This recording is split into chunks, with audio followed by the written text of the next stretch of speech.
بسم اللہ الرحمن الرحیم۔ السلام علیکم ناظرین، کیا نبی کریم صلی اللہ علیہ وسلم نے اپنی قبر کی جگہ خود بنائی تھی؟ یہ ایک ایسا سوال ہے جو کئی مسلمانوں کے ذہن میں آتا ہے اور جس کا جواب اسلامی تاریخ اور احادیث میں موجود ہے۔ نبی کریم صلی اللہ علیہ وسلم کی قبر مبارک جو آج روضہ رسول صلی اللہ علیہ وسلم کی صورت میں دنیا بھر کے مسلمانوں کے لیے عقیدت و محبت کا مرکز ہے، ایک خاص مقام رکھتی ہے، لیکن کیا آپ صلی اللہ علیہ وسلم نے پہلے سے اپنی تدفین کی جگہ کا تعین کیا تھا؟ یہ سوال ہماری آج کی ویڈیو کا موضوع ہے۔ یاد رکھیں، یہ ایک حیرت انگیز حقیقت ہے جس پر تاریخ اور احادیث روشنی ڈالتی ہیں۔ آج کی اس ویڈیو میں ہم تفصیل سے جائزہ لیں گے کہ نبی کریم صلی اللہ علیہ وسلم کی تدفین کیسے ہوئی، صحابہ کرام نے اس معاملے میں کیا فیصلہ کیا، اور اس حوالے سے اسلامی تعلیمات کیا کہتی ہیں۔ اس حوالے سے مکمل تفصیلات جاننے کے لیے ویڈیو میں آخر تک ہمارے ساتھ رہیے گا۔ ناظرین، آپ کو بتاتے چلیں کہ اسلامی تاریخ اور حدیث میں اس سوال کے حوالے سے کئی روایات موجود ہیں جس موضوع پر روشنی ڈالتی ہیں۔ یاد رکھیں، نبی کریم صلی اللہ علیہ وسلم کی قبر مبارک وہ جگہ ہے جہاں آج روضہ رسول صلی اللہ علیہ وسلم موجود ہے، اور یہ دنیا بھر کے مسلمانوں کے لیے عقیدت و احترام کا مرکز ہے۔ ناظرین، ہم نبی کریم صلی اللہ علیہ وسلم کی تدفین اور قبر مبارک کی تفصیل بھی آپ کو بتاتے ہیں، لیکن اس سے پہلے نبی کریم صلی اللہ علیہ وسلم کی بیماری اور آخری ایام کا مختصر تذکرہ ملاحظہ فرمائیں۔ یاد رکھیں، نبی کریم صلی اللہ علیہ وسلم کی زندگی کا ہر لمحہ امت کے لیے مشعل راہ ہے، حتیٰ کہ آپ صلی اللہ علیہ وسلم کے آخری ایام بھی بے شمار حکمتوں، نصیحتوں اور ایمان افروز پہلوؤں سے بھرپور ہیں۔ آپ صلی اللہ علیہ وسلم کی بیماری کا آغاز 11 ہجری میں ہوا اور رفتہ رفتہ شدت اختیار کر گئی۔ اس دوران صحابہ کرام رضی اللہ تعالیٰ عنہم شدید فکر مند تھے اور آپ صلی اللہ علیہ وسلم کی ہر حرکت کو غور سے دیکھ رہے تھے۔ روایات بتاتی ہیں کہ آپ صلی اللہ علیہ وسلم کی بیماری کی ابتدا اس وقت ہوئی جب آپ صلی اللہ علیہ وسلم نے جنت البقیع میں تشریف لے جا کر وہاں مدفون صحابہ کرام کے لیے دعا فرمائی۔ اس کے بعد جب آپ صلی اللہ علیہ وسلم حضرت میمونہ رضی اللہ عنہا کے گھر تشریف لے گئے تو طبیعت اچانک بوجھل محسوس ہونے لگی۔ آپ صلی اللہ علیہ وسلم کو شدید کمزوری محسوس ہوئی اور بخار تیز ہو گیا۔ بخار اس قدر شدید تھا کہ آپ صلی اللہ علیہ وسلم کے جسم کی تپش صحابہ کرام کو باہر سے محسوس ہوئی تھی۔ کہتے ہیں جب بیماری بڑھنے لگی تو آپ صلی اللہ علیہ وسلم نے ازواج مطہرات سے اجازت طلب کی کہ وہ حضرت عائشہ صدیقہ رضی اللہ عنہا کے حجرے میں قیام فرمائیں۔ اجازت ملنے کے بعد حضرت فضل بن عباس اور حضرت علی رضی اللہ تعالیٰ عنہما کے سہارے آپ صلی اللہ علیہ وسلم حضرت عائشہ رضی اللہ عنہا کے حجرے میں تشریف لے گئے۔ اس وقت آپ صلی اللہ علیہ وسلم کی حالت انتہائی نازک ہو چکی تھی، مگر اس کے باوجود آپ صلی اللہ علیہ وسلم امت کی فکر میں مصروف رہے۔ آپ صلی اللہ علیہ وسلم کی بیماری کے دوران بعض مواقع پر آپ صلی اللہ علیہ وسلم کی طبیعت کچھ سنبھلتی، لیکن پھر اچانک شدید نکاہت طاری ہو جاتی۔ ایک موقع پر جب آپ صلی اللہ علیہ وسلم کی طبیعت کچھ بہتر محسوس ہوئی تو آپ صلی اللہ علیہ وسلم نے غسل فرمایا اور مسجد نبوی میں تشریف لے جا کر صحابہ کرام کو آخری خطبہ دیا۔ اس خطبے میں آپ صلی اللہ علیہ وسلم نے نماز کی اہمیت، تقویٰ اور اخوت اسلامی کے اصولوں کو مزید واضح فرمایا۔ آپ صلی اللہ علیہ وسلم نے فرمایا، نماز کا اہتمام کرو اور اپنے غلاموں کے ساتھ حسن سلوک کرو۔ اسی دوران آپ صلی اللہ علیہ وسلم نے بار بار اپنی امت کے بارے میں فکر ظاہر کی اور اپنی زبان مبارک پر مسلسل میری امت کے الفاظ جاری رہے۔ جب بیماری مزید شدت اختیار کر گئی تو آپ صلی اللہ علیہ وسلم نے حضرت ابو بکر صدیق رضی اللہ تعالیٰ عنہ کو حکم دیا کہ وہ مسلمانوں کی امامت کریں، اور کہتے ہیں کہ یہ ایک واضح اشارہ تھا کہ آپ صلی اللہ علیہ وسلم نے حضرت ابو بکر رضی اللہ تعالیٰ عنہ کو خلافت کے لیے منتخب فرمایا ہے۔ حضرت عائشہ رضی اللہ عنہا بیان کرتی ہیں کہ آخری ایام میں نبی کریم صلی اللہ علیہ وسلم بار بار مسواک طلب فرماتے، کیونکہ آپ صلی اللہ علیہ وسلم کی ہمیشہ خواہش ہوتی تھی کہ اللہ کے حضور جانے سے پہلے دہن مبارک پاک ہو۔ حضرت عبد الرحمن بن ابو بکر رضی اللہ عنہ نے مسواک پیش کی جو حضرت عائشہ رضی اللہ عنہا نے نرم کر کے آپ صلی اللہ علیہ وسلم کے دہن مبارک میں رکھی اور آپ صلی اللہ علیہ وسلم نے اسے استعمال فرمایا۔ اس دوران نبی کریم صلی اللہ علیہ وسلم کی تکلیف میں اضافہ ہو رہا تھا، لیکن آپ صلی اللہ علیہ وسلم کی زبان مبارک پر اے اللہ مجھے بخش دے، مجھ پر رحم فرما اور مجھے بلند رفیق کے ساتھ ملا دے کے الفاظ جاری تھے۔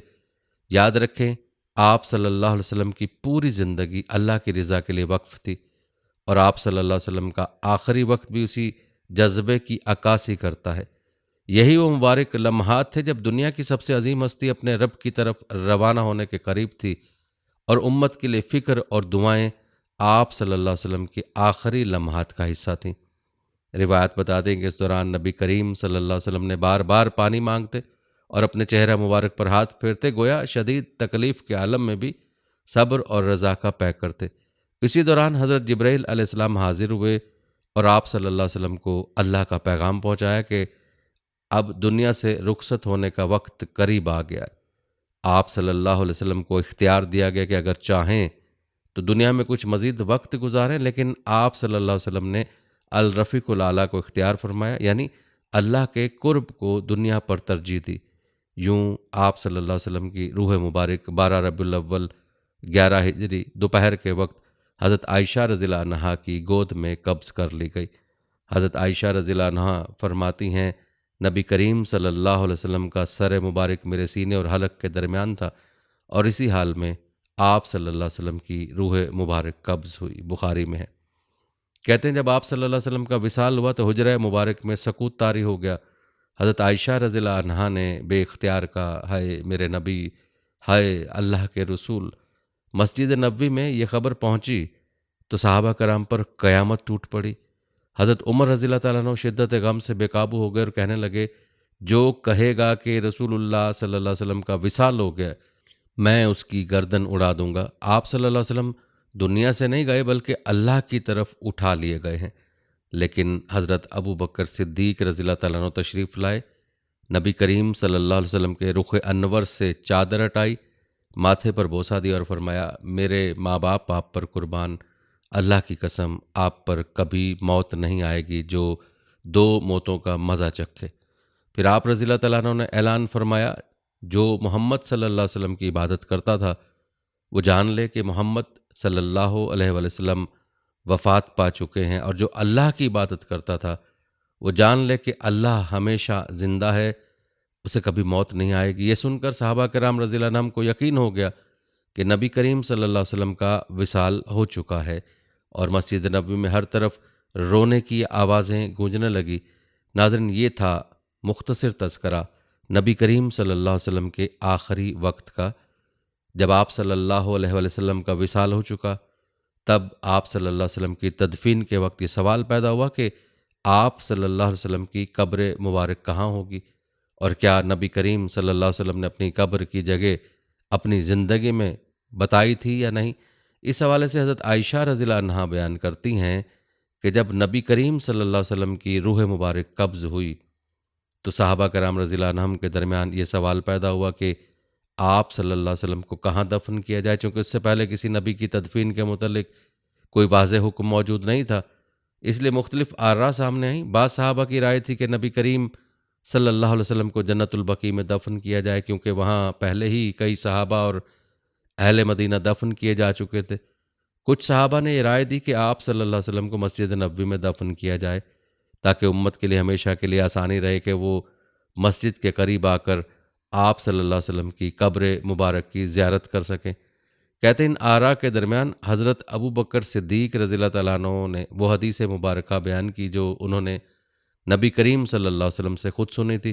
انہوں نے فرمایا کہ نبی کریم صلی اللہ علیہ وسلم نے ارشاد فرمایا، ہر نبی کو وہیں دفن کیا جاتا ہے جہاں اس کی روح قبض کی جاتی ہے۔ یہ سن کر صحابہ کرام رضی اللہ تعالیٰ عنہم کو یقین ہو گیا کہ نبی کریم صلی اللہ علیہ وسلم کی تدفین حضرت عائشہ رضی اللہ عنہا کے حجرے میں ہی ہونی چاہیے، کیونکہ یہی وہ جگہ تھی جہاں آپ صلی اللہ علیہ وسلم نے اپنی آخری سانسیں لی تھیں۔ لہذا اس فیصلے کو تمام صحابہ نے قبول کر لیا، اور نبی کریم صلی اللہ علیہ وسلم کی تدفین اسی حجرے میں کرنے کا حتمی فیصلہ کیا گیا۔ اس حوالے سے ایک اور روایت ابو داؤد اور ترمذی میں بھی ملتی ہے، جس میں نبی کریم صلی اللہ علیہ وسلم نے فرمایا کہ انبیاء کو وہیں دفن کیا جاتا ہے جہاں وہ وفات پاتے ہیں۔ ناظرین، یہ روایت اس حقیقت کو مزید واضح کرتی ہے کہ نبی کریم صلی اللہ علیہ وسلم کی تدفین کے بارے میں پہلے سے ہی اللہ کے حکم کے مطابق ایک اصول موجود تھا جس پر عمل کرنا ضروری تھا۔ یاد رکھیں، حضرت عائشہ رضی اللہ عنہا کے حجرے کو نبی کریم صلی اللہ علیہ وسلم کی رہائش گاہ ہونے کا بھی شرف حاصل تھا، جہاں آپ صلی اللہ علیہ وسلم نے اپنی زندگی کے آخری لمحات گزارے، اور جہاں آپ صلی اللہ علیہ وسلم نے وفات پائی، اور یہی حجرہ آپ صلی اللہ علیہ وسلم کی قبر کی جگہ کے لیے بھی منتخب ہوا۔ یاد رکھیں واقعہ اسلامی تاریخ میں ایک اہم حیثیت رکھتا ہے، کیونکہ نبی کریم صلی اللہ علیہ وسلم کی تدفین کا معاملہ نہ صرف آپ صلی اللہ علیہ وسلم کے صحابہ کرام کے لیے بلکہ پوری امت مسلمہ کے لیے بھی بہت اہم تھا۔ صحابہ کرام رضی اللہ تعالیٰ عنہم کی فکری مشاورت اور حضرت ابو بکر صدیق رضی اللہ تعالیٰ عنہ کی فرمان کی روشنی میں جب یہ فیصلہ کیا گیا تو یہ بات پوری امت کے لیے ایک رہنمائی بن گئی کہ اللہ کے نبیوں کے بارے میں اللہ کا خاص نظام ہوتا ہے، جس کے مطابق انہیں وہیں دفن کیا جاتا ہے جہاں ان کا وصال ہوتا ہے۔ اس فیصلے کے بعد نبی کریم صلی اللہ علیہ وسلم کی تدفین کی تیاریاں کی گئیں، اور حضرت علی رضی اللہ تعالیٰ عنہ، حضرت عباس رضی اللہ تعالیٰ عنہ اور دیگر قریبی صحابہ نے غسل و کفن کے بعد تدفین کے تمام مراحل مکمل کیے۔ حضرت عائشہ رضی اللہ عنہا کا حجرہ نبی کریم صلی اللہ علیہ وسلم کی آخری آرام گاہ بنا، اور یہ وہی جگہ تھی جہاں بعد میں حضرت ابو بکر صدیق رضی اللہ تعالیٰ عنہ اور حضرت عمر فاروق رضی اللہ تعالیٰ عنہ کو بھی دفن کیا گیا تاکہ وہ اپنے محبوب نبی صلی اللہ علیہ وسلم کے ساتھ رہیں۔ ناظرین، یہ واقعہ اس حقیقت کو اجاگر کرتا ہے کہ نبی کریم صلی اللہ علیہ وسلم کی زندگی کا ہر پہلو اللہ کی خاص حکمت کے تحت تھا، حتیٰ کہ آپ صلی اللہ علیہ وسلم کی تدفین بھی اللہ کے مقرر کردہ اصول کے مطابق ہوئی، جو کہ تمام انبیاء علیہ السلام کے لیے مقرر تھا۔ ناظرین، آپ نے ملاحظہ کیا کہ اگرچہ نبی کریم صلی اللہ علیہ وسلم نے اپنی قبر کی جگہ کا تعین خود نہیں فرمایا تھا، لیکن آپ صلی اللہ علیہ وسلم کی حدیث مبارکہ ہی سے آپ صلی اللہ علیہ وسلم کی قبر کی جگہ کا تعین کیا گیا۔ ناظرین، قبر کی جگہ کے تعین کے بعد تدفین کے لیے قبر تیار کرنے کا مرحلہ آیا۔ آپ صلی اللہ علیہ وسلم کی قبر تیار کرنے کا واقعہ بھی ایمان افروز ہے، آئیے اس کی تفصیل بھی آپ کو بتاتے ہیں۔ کہتے ہیں اس وقت عرب میں دو طریقے رائج تھے۔ ایک طریقہ وہ تھا جس میں قبر کو سیدھا کھودا جاتا تھا اور اس کے وسط میں میت کو رکھا جاتا تھا، جبکہ دوسرا طریقہ لحد کہلاتا تھا، جس میں قبر کے اندر ایک جانب دیوار کے ساتھ ایک خالی جگہ بنائی جاتی تھی جہاں میت کو رکھا جاتا اور پھر اینٹوں یا پتھروں سے اسے بند کر دیا جاتا تھا۔ صحابہ کرام میں سے حضرت ابو عبیدہ بن جراح رضی اللہ تعالیٰ عنہ، جو کہ ماہر قبر کھودنے والے تھے، سیدھی قبر بنانے کے ماہر تھے، جبکہ حضرت ابو طلحہ انصاری رضی اللہ تعالیٰ عنہ لحد بنانے میں مہارت رکھتے تھے۔ کہتے اس موقع پر صحابہ کو تذبذب تھا کہ کون سا طریقہ اختیار کیا جائے، چنانچہ حضرت عباس رضی اللہ تعالیٰ عنہ نے دعا کی کہ اللہ تعالیٰ ہمیں درست راہ دکھا دے، لہٰذا یہ فیصلہ کیا گیا کہ ابو عبیدہ بن جراح اور حضرت ابو طلحہ میں سے جو صحابی پہلے پہنچیں گے انہی کی ترتیب پر قبر مبارک تیار کی جائے گی۔ اللہ کے حکم سے حضرت ابو طلحہ انصاری رضی اللہ تعالیٰ عنہ پہلے پہنچے، جسے صحابہ نے اللہ کی مرضی سمجھا اور یوں لحد بنانے کا فیصلہ کیا گیا۔ قبر کھودنے کا کام انتہائی عقیدت اور احترام کے ساتھ انجام دیا گیا۔ حضرت زید بن ثابت رضی اللہ تعالیٰ عنہ، جو کہ نبی کریم صلی اللہ علیہ وسلم کے خاص کاتب وحی تھے، وہ بھی اس کام میں شامل تھے۔ حجرہ مبارک کی زمین کو نہایت احتیاط سے کھودا گیا تاکہ اس میں لحد بنائی جا سکے۔ زمین نرم ہونے کی وجہ سے زیادہ مشکل پیش نہیں آئی، لیکن ہر پھاوڑے کی ضرب کے ساتھ صحابہ کی آنکھوں سے آنسو روا تھے۔ ہر کوئی اسی عظیم لمحے کی شدت کو محسوس کر رہا تھا کہ وہ نبی کریم صلی اللہ علیہ وسلم کی آخری آرام گاہ تیار کر رہے ہیں۔ کہتے ہیں جب قبر تیار ہو گئی تو غسل اور کفن کا مرحلہ مکمل ہونے کے بعد نبی کریم صلی اللہ علیہ وسلم کے جسد مبارک کو حجرہ مبارک میں لے جایا گیا۔ یہ ایک انتہائی پرکیف اور جذباتی لمحہ تھا۔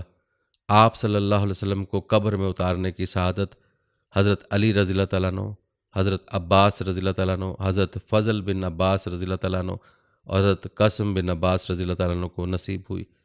روایت میں آتا ہے کہ نبی کریم صلی اللہ علیہ وسلم کے جسد مبارک کو نہایت نرمی اور احترام کے ساتھ لحد میں اتارا گیا اور پھر اینٹوں اور پتھروں سے اس لحد کو بند کر دیا گیا۔ تاریخی حوالوں سے معلوم ہوتا ہے کہ نبی کریم صلی اللہ علیہ وسلم کی تدفین بدھ کے روز ہوئی، جبکہ آپ صلی اللہ علیہ وسلم کا وصال پیر کے دن ہو چکا تھا۔ اس تاخیر کی ایک بڑی وجہ تھی کہ صحابہ کرام تدفین کے مقام اور طریقے پر متفق ہونے میں وقت لے رہے تھے، اور وہ ہر پہلو پر مکمل غور و فکر کرنا چاہتے تھے کہ نبی کریم صلی اللہ علیہ وسلم کے احترام میں کوئی کمی نہ رہے۔ کہتے جب تدفین مکمل ہو گئی تو حجرہ مبارک کو احتیاط سے بند کر دیا گیا اور اس کے اوپر معمولی مٹی ڈال دی گئی تاکہ قبر کی حیت نمایاں ہو۔ تدفین کے بعد صحابہ کرام رضی اللہ تعالیٰ عنہ کئی دنوں تک اس حجرے کے قریب آ کر بیٹھتے اور نبی کریم صلی اللہ علیہ وسلم کے لیے دعائیں کرتے رہے۔ مدینہ کی فضائیں درود و سلام سے گونج رہی تھیں اور ہر دل نبی کریم صلی اللہ علیہ وسلم کی جدائی کے غم محسوس کر رہا تھا۔ یوں نبی کریم صلی اللہ علیہ وسلم کی تدفین کا یہ عظیم واقعہ اللہ کے حکم، نبی کریم صلی اللہ علیہ وسلم کی سنت اور صحابہ کرام کی مکمل رضا اور محبت کے ساتھ پایہ تکمیل کو پہنچا۔ آپ صلی اللہ علیہ وسلم کی قبر مبارک وہیں جگہ بنی جہاں آپ صلی اللہ علیہ وسلم نے اپنی آخری سانسیں لیں، اور یہی حجرہ آج بھی امت مسلمہ کے لیے عقیدت و احترام کی سب سے بڑی علامت ہے۔ ناظرین یاد رکھیں، نبی کریم صلی اللہ علیہ وسلم کی قبر مبارک اور تدفین کے ساتھ ساتھ ایک اور سوال بھی اکثر پوچھا جاتا ہے، وہ یہ کہ نبی کریم صلی اللہ علیہ وسلم کا جنازہ کس نے پڑھایا تھا؟ تو آئیے اس حوالے سے بھی آپ کو تفصیل بتاتے ہیں۔ یاد رکھیں، نبی کریم صلی اللہ علیہ وسلم کے وصال کی خبر سن کر ہر دل پر غم اور صدمے کی کیفیت طاری تھی۔ صحابہ کرام رضی اللہ عنہم غم سے نڈھال تھے، مگر اس کے باوجود نبی کریم صلی اللہ علیہ وسلم کے تجہیز و تکفین کے تمام مراحل نہایت عقیدت اور احترام کے ساتھ مکمل کرنے کے لیے جمع ہوئے۔ سب سے پہلے غسل کا اہتمام کیا گیا، پھر کفن پہنایا گیا، اور پھر اس مبارک ہستی کی نماز جنازہ ادا کرنے کی تیاری کی گئی، جس نے انسانیت کو ہدایت کی روشنی عطا کی تھی۔ روایت بتاتی ہیں کہ نبی کریم صلی اللہ علیہ وسلم کی نماز جنازہ کسی فرد نے باقاعدہ طور پر نہیں پڑھائی، بلکہ یہ منفرد انداز میں ادا کی گئی۔ مختلف روایت میں ذکر ہے کہ نبی کریم صلی اللہ علیہ وسلم نے اپنی حیات مبارکہ میں وصیت فرمائی تھی کہ جب غسل، کفن اور قبر کی تیاری مکمل ہو جائے تو سب سے پہلے فرشتے آپ صلی اللہ علیہ وسلم کی نماز جنازہ ادا کریں گے، پھر اہل بیت، اس کے بعد مہاجرین اور انصار، اور پھر دیگر مسلمان باری باری حجرہ نبوی میں آ کر درود و سلام پڑھیں گے۔ اس وصیت کے مطابق ہی آپ صلی اللہ علیہ وسلم کی نماز جنازہ ادا کی گئی۔ سب سے پہلے حجرہ مبارک کو خالی کر دیا گیا تاکہ اللہ کے فرشتے نبی کریم صلی اللہ علیہ وسلم پر درود و سلام پیش کریں۔ اس کے بعد آپ صلی اللہ علیہ وسلم کے اہل بیت حجرے میں داخل ہوئے، جن میں حضرت علی رضی اللہ تعالیٰ عنہ، حضرت عباس رضی اللہ تعالیٰ عنہ، حضرت فضل بن عباس رضی اللہ تعالیٰ عنہ اور دیگر قریبی رشتہ دار شامل تھے۔ انہوں نے نہایت ادب و عقیدت کے ساتھ درود و سلام پڑھا اور دعا کی۔ اس کے بعد حضرت ابو بکر صدیق رضی اللہ تعالیٰ عنہ اور حضرت عمر فاروق رضی اللہ تعالیٰ عنہ مہاجرین اور انصار کے ایک گروہ کے ساتھ اندر داخل ہوئے اور جنازہ مبارک کے سامنے کھڑے ہو کر عرض کیا، اے اللہ، ہم گواہی دیتے ہیں کہ رسول اللہ صلی اللہ علیہ وسلم نے وہ سب کچھ پہنچا دیا جو ان پر نازل کیا گیا، اور آپ صلی اللہ علیہ وسلم نے امت کی خیر خواہی فرمائی اور اللہ کے راستے میں جہاد کیا، یہاں تک کہ اللہ نے اپنے دین کو غالب کر دیا اور اس کا بول بالا ہوا، اور صرف ایک معبود وحدہ لا شریک پر ایمان لایا گیا۔ اے اللہ، ہمیں ان لوگوں میں شامل فرما جو آپ صلی اللہ علیہ وسلم کی اتباع کرنے والے ہیں، اور ہمیں آپ صلی اللہ علیہ وسلم کے ساتھ جمع فرما، ہم آپ صلی اللہ علیہ وسلم کو اور آپ ہمیں پہچان سکیں۔ آپ مسلمانوں پر بہت مہربان تھے، ہم اپنے ایمان کا کوئی معاوضہ اور قیمت نہیں چاہتے۔ اس دعا کے بعد حاضرین نے آمین کہی اور پھر یہ گروہ باہر چلا گیا۔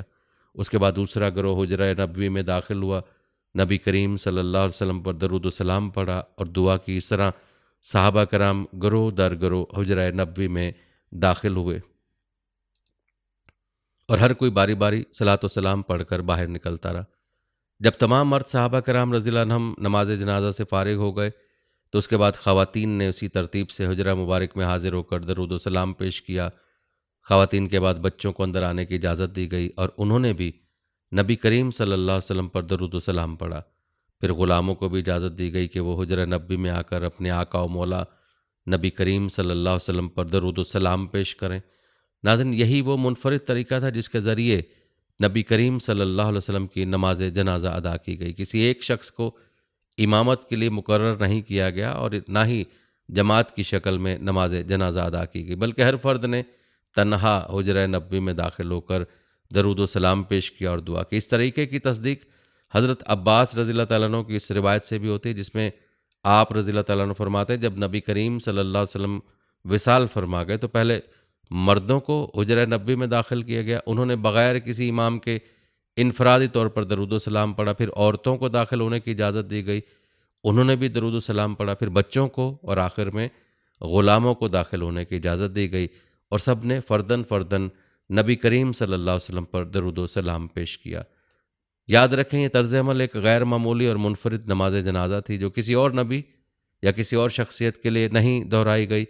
نبی کریم صلی اللہ علیہ وسلم کی شان میں اللہ تعالیٰ نے یہی عظیم طریقہ منتخب کیا کہ آپ صلی اللہ علیہ وسلم پر درود و سلام کا سلسلہ نہ صرف اس وقت بلکہ قیامت تک جاری رہے گا۔ کہتے ہیں نماز جنازہ کے دوران مدینہ میں عجیب کیفیت تھی، ہر صحابی اشکبار تھا، ہر دل غم سے بوجھل تھا۔ مدینہ کی گلیاں درود و سلام کی صداؤں سے گونج رہی تھیں، ہر فرد کی زباں پر درود و سلام تھا اور ہر آنکھ نبی کریم صلی اللہ علیہ وسلم کی جدائی کے غم میں نم تھی۔ نماز جنازہ کے بعد نبی کریم صلی اللہ علیہ وسلم کی تدفین عمل میں لائی گئی۔ آپ صلی اللہ علیہ وآلہ وسلم کو حجرہ عائشہ رضی اللہ عنہا میں ہی دفن کیا گیا، جس کی تفصیل آپ ملاحظہ کر چکے ہیں۔ ناظرین، یہی وہ بابرکت لمحے تھے جب نبی کریم صلی اللہ علیہ وسلم کی نماز جنازہ مکمل ہوئی اور امت محمدیہ پر درود و سلام کا جو سلسلہ اس وقت شروع ہوا تھا وہ آج بھی پوری دنیا میں جاری ہے اور قیامت تک جاری رہے گا۔ آپ کو بتاتے چلے کہ نبی کریم صلی اللہ علیہ وسلم کی نماز جنازہ اور تدفین کا واقعہ نہ صرف اسلامی تاریخ کا ایک انتہائی اہم اور مقدس لمحہ تھا، بلکہ اس سے کئی گہرے دروس اور حکمتیں بھی حاصل ہوتی ہیں جو قیامت تک مسلمانوں کے لیے رہنمائی کا ذریعہ بنی رہیں گی۔ یہ واقعہ ہمیں اسلامی اصولوں، مسلمانوں کی اجتماعیت، نبی کریم صلی اللہ علیہ وسلم کی وصیت کی تعمیل اور دین اسلام میں واضح احکام کی موجودگی کے بارے میں نہایت اہم اسباق فراہم کرتا ہے۔ سب سے پہلا اور بنیادی درس یہ ہے کہ نبی کریم صلی اللہ علیہ وسلم کی وصیت کی مکمل تعمیل کی گئی۔ نبی کریم صلی اللہ علیہ وسلم نے اپنی زندگی میں جو ہدایات دی تھیں، صحابہ کرام رضی اللہ تعالیٰ عنہم نے انہیں بغیر کسی اختلاف اور تردد کے پورا کیا۔ اس سے معلوم ہوتا ہے کہ نبی کریم صلی اللہ علیہ وسلم کے فرامین اور ہدایات پر عمل پیرا ہونا دین اسلام کی اصل روح ہے۔ جب صحابہ کرام رضی اللہ عنہم نے نبی کریم صلی اللہ علیہ وسلم کے ہر فرمان کو حرز جاں بنایا اور کسی بھی معاملے میں اپنی رائے کو نبی کریم صلی اللہ علیہ وسلم کی وصیت سے مقدم نہ سمجھا، تو آج کے مسلمانوں کے لیے بھی ضروری ہے کہ وہ قرآن و سنت کی روشنی میں زندگی گزاریں اور دین کے احکام کو اپنی خواہشات پر ترجیح دیں۔ یہ واقعہ ہمیں درس بھی دیتا ہے کہ دین اسلام میں ہر چیز کے واضح احکامات موجود ہیں، جیسا کہ آپ نے ملاحظہ کیا کہ نبی کریم صلی اللہ علیہ وسلم کی تجہیز و تکفین اور تدفین ایک طے شدہ اصول کے تحت ہوئی اور اس میں کسی قسم کا ابہام یا اختلاف نہیں پایا گیا۔ اس سے ظاہر ہوتا ہے کہ دین اسلام ہر معاملے میں رہنمائی فراہم کرتا ہے اور اس کے اصول غیر واضح یا مبہم نہیں ہیں۔ اس واقعے میں ہمیں نظر آتا ہے کہ اسلام میں میت کی تدفین کا ایک مخصوص طریقہ کار ہے، جس میں غسل، کفن، نماز جنازہ اور تدفین سب کچھ ترتیب وار اور شرعی احکام کے مطابق ہوتا ہے۔ یہی اصول ہمیں اپنی عملی زندگی میں بھی اپنانا چاہیے کہ ہم ہر معاملے میں دین کی تعلیمات کی روشنی میں قدم اٹھائیں اور ان احکام کو اپنانے میں کسی شک و شبے کا شکار نہ ہوں۔ ناظرین، یہ واقعہ مسلمانوں کی اجتماعیت اور اتحاد کی اہمیت کو بھی اجاگر کرتا ہے۔ جب نبی کریم صلی اللہ علیہ وسلم کا وصال ہوا تو مدینہ میں غم و اندوہ کی کیفیت تھی، لیکن اس کے باوجود تمام صحابہ کرام رضی اللہ عنہم نے یکجہتی کا مظاہرہ کیا اور اجتماعی طور پر تدفین کے تمام مراحل کو انجام دیا۔ کسی بھی صحابی نے کوئی اختلاف یا نزاع پیدا نہیں کیا، بلکہ سب نے نبی کریم صلی اللہ علیہ وسلم کی تعلیمات پر عمل کیا اور ایک دوسرے کی رائے کا احترام کرتے ہوئے معاملات کو آگے بڑھایا۔ اس سے معلوم ہوتا ہے کہ اسلام میں اجتماعی مشاورت کی بہت اہمیت ہے اور بڑے سے بڑا مسئلہ بھی اتفاق اور مشاورت کے ذریعے حل کیا جا سکتا ہے۔ اگر صحابہ کرام رضی اللہ عنہم جیسے جلیل القدر لوگ بھی مشاورت اور اجتماعیت کا اصول اپناتے تھے تو آج کے مسلمانوں کو بھی اپنے معاملات میں یہی طرز عمل اختیار کرنا چاہیے۔ اسی طرح نبی کریم صلی اللہ علیہ وسلم کی تدفین کا واقعہ ہمیں یہ بھی سکھاتا ہے کہ مسلمانوں کے دلوں میں نبی کریم صلی اللہ علیہ وسلم کی محبت اور عقیدت ہمیشہ قائم رہے گی، اور الحمدللہ روضہ رسول صلی اللہ علیہ وسلم آج بھی دنیا بھر کے مسلمانوں کے لیے محبت، عقیدت اور روحانی سکون کا مرکز ہے۔ جو احترام اور تقدس نبی کریم صلی اللہ علیہ وسلم کے حجرہ مبارک کو حاصل ہے وہ کسی اور جگہ کو نہیں دیا جا سکتا۔ یہ واقعہ مسلمانوں کے لیے اس حقیقت کا ثبوت ہے کہ نبی کریم صلی اللہ علیہ وسلم کی ذات ہی دین اسلام کی بنیاد ہے، اور جب تک دنیا باقی ہے آپ صلی اللہ علیہ وسلم کی محبت اور عظمت کے چراغ روشن رہیں گے۔ یہ تمام دروس ہمیں اس حقیقت کی طرف متوجہ کرتے ہیں کہ اسلام ایک مکمل ضابطۂ حیات ہے جس میں ہر معاملے کا احکام واضح اور مستند ہیں۔ ہمیں ان اصولوں پر عمل کرنا چاہیے، اجتماعیت اور مشاورت کو فروغ دینا چاہیے اور نبی کریم صلی اللہ علیہ وسلم کی تعلیمات کو اپنی زندگیوں میں نافذ کرنا چاہیے۔ یہی کامیابی کا راستہ ہے اور یہی دین اسلام کی اصل روح ہے۔ اللہ تعالیٰ کے فضل و کرم سے روضہ رسول صلی اللہ علیہ وسلم آج بھی دنیا بھر کے مسلمانوں کے لیے ایک مقدس مقام ہے، جہاں جانا ہر مسلمان کی دلی خواہش ہوتی ہے۔ یہ وہ جگہ ہے جہاں رحمت للعالمین صلی اللہ علیہ وسلم آرام فرما ہے اور جہاں ہر وقت درود و سلام کی صدائیں گونجتی رہتی ہیں۔ اللہ تعالیٰ سے دعا ہے کہ اللہ تعالیٰ ہمیں بھی آپ صلی اللہ علیہ وسلم کی سچی محبت عطا فرمائے اور ہمیں آپ صلی اللہ علیہ وسلم کے بتائے ہوئے راستے پر چلنے کی توفیق دے اور ہمیں نبی کریم صلی اللہ علیہ وآلہ وسلم کے روضہ مبارک پر حاضری نصیب فرمائے، آمین یا رب العالمین۔ آخر میں آپ کو روضہ رسول صلی اللہ علیہ وسلم کے بارے میں کچھ بتاتے ہیں۔ یاد رکھیں، روضہ رسول صلی اللہ علیہ وسلم کی تعمیر اور شان اسلامی تاریخ کا ایک درخشاں باب ہے جو عقیدت، محبت اور احترام کا عظیم مظہر ہے۔ نبی کریم صلی اللہ علیہ وسلم کے وصال کے بعد آپ صلی اللہ علیہ وآلہ وسلم کو حضرت عائشہ رضی اللہ عنہا کے حجرے میں دفن کیا گیا۔ ابتدائی طور پر یہ جگہ ایک سادہ حجرہ تھی جو کھجور کی شاخوں اور مٹی سے بنا ہوا تھا، لیکن وقت کے ساتھ اس کی عظمت اور احترام کے پیش نظر اسے مزید خوبصورت اور مضبوط بنایا گیا۔ سب سے پہلے حضرت عمر بن عبدالعزیز رحمہ اللہ کے دور میں حجرہ مبارک کے ارد گرد ایک دیوار بنائی گئی تاکہ کوئی بھی قبر مبارک کو براہ راست نہ دیکھ سکے۔ بعد میں مختلف ادوار میں خلفائے راشدین، اموی، عباسی اور عثمانی خلفاء نے اس کی تعمیر و توسیع میں حصہ لیا۔ خلافت عثمانیہ کے دوران اس مقدس مقام کو انتہائی خوبصورت اور پائیدار بنایا گیا۔ خاص طور پر سلطان عبد المجید اول نے 19ویں صدی میں روضہ رسول صلی اللہ علیہ وسلم کی تزئین و آرائش کے لیے گراں قدر خدمات انجام دیں۔ یاد رکھیں، روضہ رسول صلی اللہ علیہ وسلم کی سب سے نمایاں اور معروف علامت اس کا سبز گنبد ہے، جو ہر مسلمان کے دل میں خاص محبت اور عقیدت پیدا کرتا ہے۔ یہ سبز گنبد 1253 ہجری میں سلطنت عثمانیہ کے حکمران سلطان محمود ثانی کے دور میں تعمیر کیا گیا اور تب سے یہ مسجد نبوی کی پہچان بن چکا ہے۔ روضہ رسول صلی اللہ علیہ وسلم کے گرد سنہری جالیوں کا اہتمام کیا گیا ہے، جن کے پیچھے نبی کریم صلی اللہ علیہ وآلہ وسلم، حضرت ابو بکر صدیق رضی اللہ تعالیٰ عنہ اور حضرت عمر فاروق رضی اللہ تعالیٰ عنہ کی مقدس مزارات موجود ہیں۔ ناظرین، یاد رکھیں، روضہ رسول صلی اللہ علیہ وسلم محض ایک تعمیراتی شاہکار نہیں بلکہ یہ امت مسلمہ کے دلوں میں عقیدت اور روحانی محبت کا مرکز ہے۔ دنیا بھر سے لاکھوں مسلمان ہر سال یہاں آتے ہیں اور انتہائی ادب و احترام کے ساتھ درود و سلام پیش کرتے ہیں۔ یہ مقام نہ صرف روحانی سکون فراہم کرتا ہے بلکہ امت مسلمہ کے اتحاد اور محبت کی علامت بھی ہے۔ یہاں کھڑے ہو کر ہر مسلمان یہی دعا کرتا ہے کہ اللہ اسے نبی کریم صلی اللہ علیہ وسلم کی شفاعت نصیب فرمائے اور اسے دین اسلام کی راہ پر ثابت قدم رکھے۔ اللہ تعالیٰ سے دعا ہے کہ اللہ تعالیٰ ہم سب کو نبی کریم صلی اللہ علیہ وآلہ وسلم کی کامل شفاعت نصیب فرمائے، آمین۔ ناظرین، یہ تھی ہماری آج کی ویڈیو۔ کمنٹ سیکشن میں اپنی رائے کا اظہار ضرور کریں اور بتائیں کہ آپ اگلی ویڈیو کون سے اسلامک ٹاپک پر دیکھنا چاہتے ہیں۔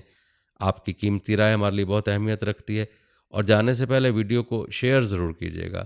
ہم امید کرتے ہیں کہ آپ کو ہماری آج کی ویڈیو ضرور پسند آئی ہوگی۔ اگر آپ کو ہماری آج کی یہ ویڈیو پسند آئی ہے تو اس کو لائک کریں۔